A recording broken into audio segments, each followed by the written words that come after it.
This is a Pele Media podcast.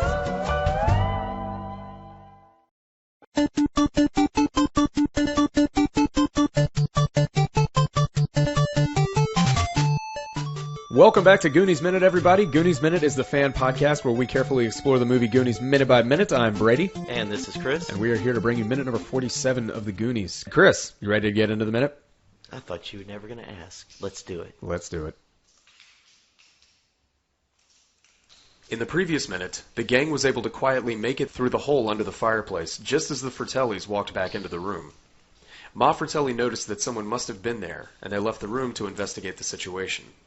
At that moment, Chunk was able to make his escape from the freezer. At minute 47, Chunk hears Brand and Mikey calling his name from underneath the fireplace. He rushes over to them. They tell Chunk that they are in danger and need him to go to the police immediately. As Chunk backs up, he knocks into a pile of junk in the corner. A number of things fall from the pile, including a cover over a window. Mikey and Brand whisper for him to go out of the window. Chunk quietly makes his way through the window, and the gang take their opportunity to get as far away from the fireplace as possible. Chunk watches through the window as the Fratellis come back into the room. As the gang make their way through the tunnel, they find themselves in an open cave. Steph complains about how Mouth stepped on her glasses. Brand steps forward and begins to shout orders. And thus ends minute 47 of the Goonies. All right, so here in minute 47, we get to see Jake showing us the money printer, which kind of answers a question that we have had so far, which is, what do the Fratellis do? You know, what made them criminals? And clearly it was counterfeiting money. And we also said, is this their hideout, or is, their base of operations, or is this just some place that they happen to run to? No, this is their base of operations. This is where they do the money printing. And it's their cover is a summer restaurant. So right. I thought that was neat. I'd love to know, I wonder how long they were in jail for. Or if it's like, okay, and that when they were in jail, did the cops know that they used that restaurant, or it just happened? I sit here. We sit here and we say that it's clear that restaurant hasn't been touched in a decades. long time. So no. I'm not going to say that. It does not necessarily decades, but a long time. 6, 7, 8, 9, 10 years maybe. Oh yeah. I guess we got to 10. That would be a decade, right? Yeah. Okay. We'll settle on that. So that was neat. It's a question that I've always had. And exactly what do the Fratellis do that's illegal, and what is this place? And so that's all answered right here, very briefly in the beginning of this minute. Hey, now I thought it was interesting. So Chunk's getting out of that freezer. Yeah. Right when the minute starts. I think it's funny that he's very particular to lock that freezer back. Uh-huh. Like he's really trying to cover his tracks. Yeah, I guess he's trying to cover his tracks. And then he instantly kind of knows where, to look at the fireplace. It's kind of weird how I know they say they call him. He's like, I almost thought he said, "What are you guys doing now?" Before they even called him over. I don't know how he just knew exactly to look for that. I think they get his attention, and then maybe he turns around, right? Yeah, but it's like he knows exactly where to look. Maybe somebody like me I think. Questionable hearing sometimes, I would be looking all around like an idiot.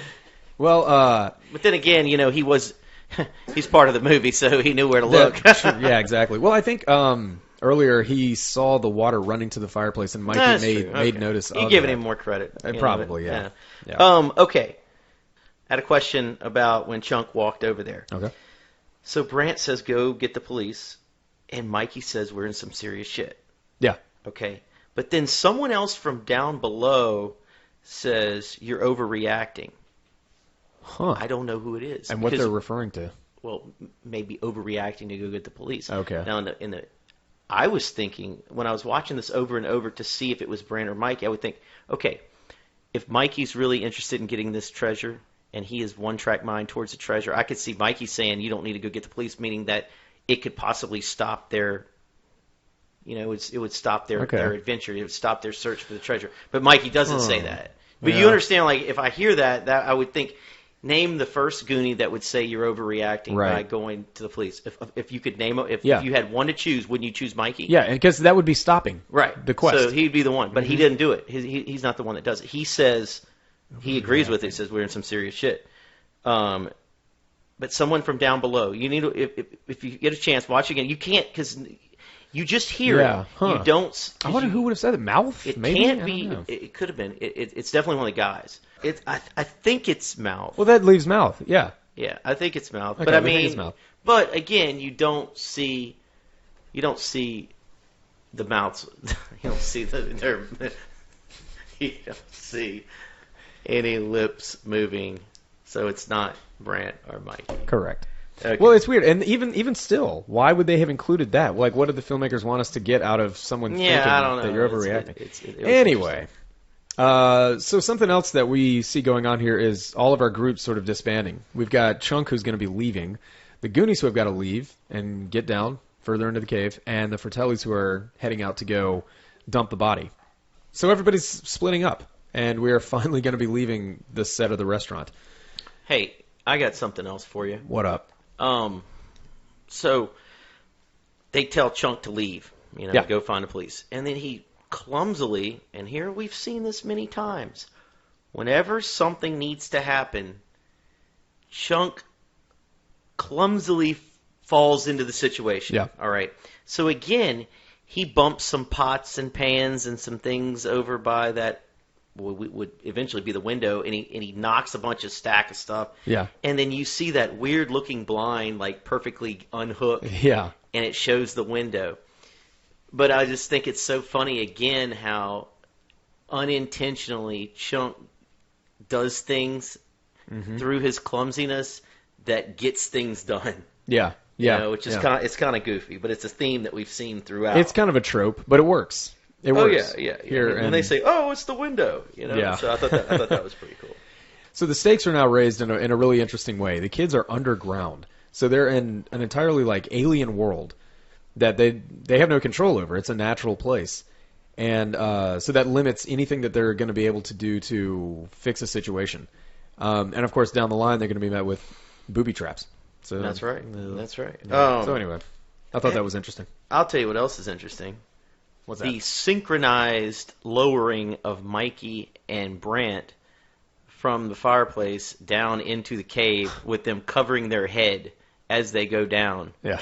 That's so weird. Yeah. But I'm telling you that was planned by the directors, the way they did that. There are some things that happen in this movie that are It's like a professional wrestling match that's choreographed. Uh-huh. That's what that reminded me of. Okay. It's like, okay, now hand over head. Now they're brothers. I mean, they think alike. Hand over head, they go down exactly the same time. I don't know why they put their hand on their head. They're going down. They're not going up. Yeah, it's a little strange. It's weird, but it was definitely. But that was too perfectly. Yeah, it's very deliberate. Too synchronized. Yeah. So, strange. I don't know. It means nothing, but it's one of those things that Yeah. I catch, and that's what we do in That's what we do here at Goonies. Movies by Minutes. Yeah. the Goonies Minute. And the Goonies Minute. Right as Chunk is leaving through the window, Ma comes back. I know he couldn't break those chains. Go get the body. So they're about to go get the body. They came out. The chains that were obtained from the zoo are still there. And then we switch completely to the Goonies in the cave / tunnel. Yeah. And Steph, right in a row, complains that Mouth just like stepped on her foot. Then she complains about she can't find her glasses. Oh my God, you broke my glasses. This is classic stuff. Yeah.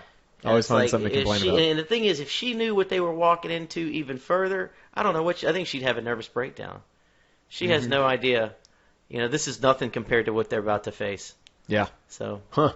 that's pretty much You're how right it about ends. But I wanted to bring Steph up because that's 3 complaints right there at the end. And she's got plenty more of them. Absolutely. But that's pretty much all I have. Good deal. Same here. Well, we will be back again tomorrow with minute number 48. And until then, this is Brady. And this is Chris. And we're here to remind you that Goonies never say die.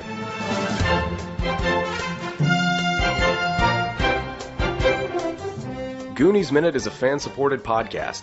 If you like the show, then leave us a review on iTunes. You can find us at GooniesMinute.com, Facebook.com/GooniesMinute, Twitter.com/GooniesMinute, and at Instagram at GooniesMinute. You can contact us at GooniesMinute@gmail.com. You've been listening to a Pele Media podcast. For premium content and exclusive podcasts, visit us at Patreon.com/Pele Media. Check us out on Facebook at facebook.com/PeleMedia and follow us on Twitter at twitter.com/PeleMedia.